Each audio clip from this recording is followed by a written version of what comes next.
Bullish trend में bullish flag pattern कैसे काम करता है?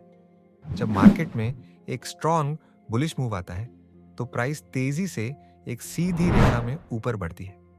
इसके बाद एक पॉइंट पर जाकर प्राइस स्टेबलाइज हो जाती है और फिर पैरेलल टॉप्स और बॉटम्स के साथ एक माइनर बेरिश करेक्शन में ट्रेड करती है। इस पैटर्न को बुलिश फ्लैग पैटर्न कहा जाता है। बुलिश फ्लैग पैटर्न की पहचान कैसे करें? इस पैटर्न को पहचानने के लिए कुछ इंपॉर्टेंट बातों का ध्यान रखना जरूरी है। बुल फ्लैग पोल फॉर्मेशन, जब मार्केट में एक स्ट्रॉन्ग अप ट्रेंड आता है तब एक लंबी सीधी मूव बनती है जिसे बुल फ्लैग पोल कहा जाता है। स्ट्रॉन्ग कैंडलस्टिक फॉर्मेशन, इस दौरान बनने वाली कैंडल्स बड़ी होती है और लगातार एक दूसरे के ऊपर क्लोजिंग देती है, जो मार्केट में बाइंग इंटरेस्ट को दर्शाती है। बाइंग सेंटिमेंट, इस समय मार्केट में बायर्स डोमिनेट करते हैं और बुल्स का कंट्रोल रहता है। हालांकि जब शुरुआती बायर्स अपनी पोजीशन एग्जिट करके प्रॉफिट बुकिंग करने लगते हैं तब मार्केट में एक छोटा सा करेक्शन देखने को मिलता है, जिससे चार्ट पर बुलिश फ्लैग पैटर्न बनता है। बुलिश फ्लैग पैटर्न में ट्रेड कैसे करें? इस पैटर्न में ट्रेड करने के लिए हमें 3 मुख्य पॉइंट्स पर फोकस करना होगा। एंट्री पॉइंट, एंट्री कहां करें? Stop loss placement, stop loss कहां लगाएं? टारगेट लेवल, टारगेट क्या सेट करें? पहली entry point, bullish flag pattern एक कंटिन्यूएशन चार्ट पैटर्न है जहां मार्केट पहले एक स्ट्रॉन्ग ट्रेंड में होता है, फिर थोड़ी देर के लिए कंसोलिडेट करता है और उसके बाद अपना ट्रेंड कंटिन्यू करता है। इस दौरान सेलर्स मार्केट में एंट्री लेने की कोशिश करते हैं और प्राइस को नीचे खींचने का प्रयास करते हैं, लेकिन सेलर्स की संख्या कम होने के कारण प्राइस ज्यादा नीचे नहीं जाती। इस दौरान बनने वाला पुल बैक बहुत ही नैरो रेंज में रहता है, जो एक अच्छा ब्रेकआउट ट्रेडिंग अपॉर्चुनिटी देता है। इस सिचुएशन में सेलर्स प्राइस कम करने के लिए संघर्ष कर रहे हैं, लेकिन बायर्स अभी भी कंट्रोल में हैं। ऐसे में मार्केट में फिर से एक बाइंग मोमेंटम आने के चांसेस बढ़ जाते हैं। बुल फ्लैग पैटर्न एक कंटिन्यूएशन चार्ट पैटर्न होने के कारण हम पिछले हाई के ब्रेकआउट के बाद ही अपना ट्रेड लेंगे। इसका मतलब यह हुआ कि जब भी प्राइस अपने पुराने हाई को ब्रेक करेगी, हम ब्रेकआउट कैंडल के ऊपर लॉन्ग ट्रेड में एंट्री बना सकते हैं। हालांकि इस ट्रेड एंट्री में फेक ब्रेकआउट में फंसने की संभावना ज्यादा होती है, लेकिन हम एक और स्ट्रेटेजी अपनाकर अपनी रिस्क को और कम कर सकते हैं। इस तरीके में जब भी प्राइस ब्रेकआउट के बाद पुल बैक करके वापस अपने पुराने हाई के आसपास आकर रिट्रेसमेंट ले और फिर से ऊपर जाने लगे, तब हम ब्रेकआउट के साथ लॉन्ग ट्रेड में एंट्री लेंगे।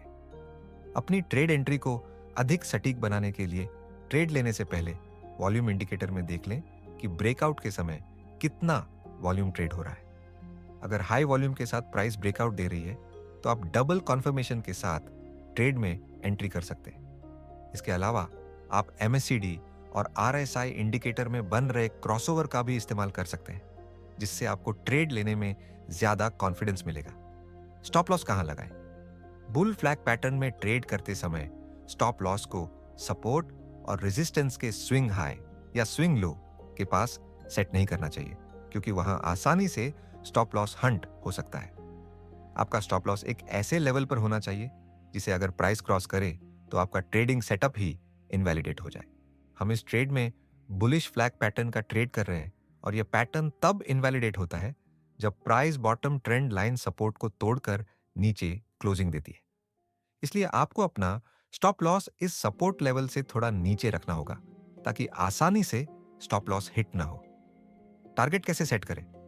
इस ट्रेड में आप पहले से फिक्स टारगेट रख सकते हैं ताकि प्रॉफिट बुकिंग के समय कोई कंफ्यूजन ना हो।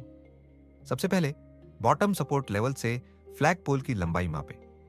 फिर इस लंबाई को रेजिस्टेंस ट्रेंड लाइन के ब्रेकआउट पॉइंट से ऊपर की तरफ नापते हुए अपना प्रॉफिट टारगेट सेट करें। लेकिन कई बार मार्केट में बुलिश ट्रेंड लंबे समय तक जारी रहता है, इसलिए भविष्य में आने वाले बड़े ट्रेंडिंग मूव को मिस करने से बचने के लिए ट्रेलिंग स्टॉप लॉस का उपयोग करें। इससे आप पूरे ट्रेंड को राइड कर सकते हैं और ज्यादा बड़े टारगेट हासिल करके अच्छा प्रॉफिट बना सकते हैं। ट्रेलिंग स्टॉप लॉस के इस्तेमाल से आप कुछ प्रॉफिट पहले ही बुक कर सकते हैं और अधिक लंबे समय तक ट्रेड में अपनी पोजीशन बनाए रख सकते हैं। मूविंग एवरेज का इस्तेमाल करके बुल फ्लैग पैटर्न को कैसे खोजें? आप मूविंग एवरेज इंडिकेटर का उपयोग करके एक स्ट्रॉन्ग ट्रेंडिंग मार्केट में बुल फ्लैग पैटर्न की पहचान कर सकते हैं। अगर आप डे ट्रेडर हैं तो शॉर्ट टर्म ट्रेड के लिए 20 या 50 मूविंग एवरेज का इस्तेमाल करें। वहीं अगर आप स्विंग या पोजिशनल ट्रेडिंग करते हैं तो 50 और 200 मूविंग एवरेज का उपयोग करें। जब भी मार्केट मूविंग एवरेज के ऊपर ट्रेड करती है तब एक स्ट्रॉन्ग पॉसिबल अप ट्रेंड बनता है। ऐसे अप ट्रेंड में जब भी प्राइस एक्शन में बुल फ्लैग पैटर्न दिखाई देता है तब आप इस वीडियो में बताई गई स्ट्रैटेजी का इस्तेमाल करके अच्छा ट्रेड ले सकते हैं। अगर आपको हमारा यह वीडियो पसंद आया तो ऐसे ही और वीडियो देखने के लिए वीडियो को लाइक और चैनल को सब्सक्राइब करना ना भूलें। धन्यवाद।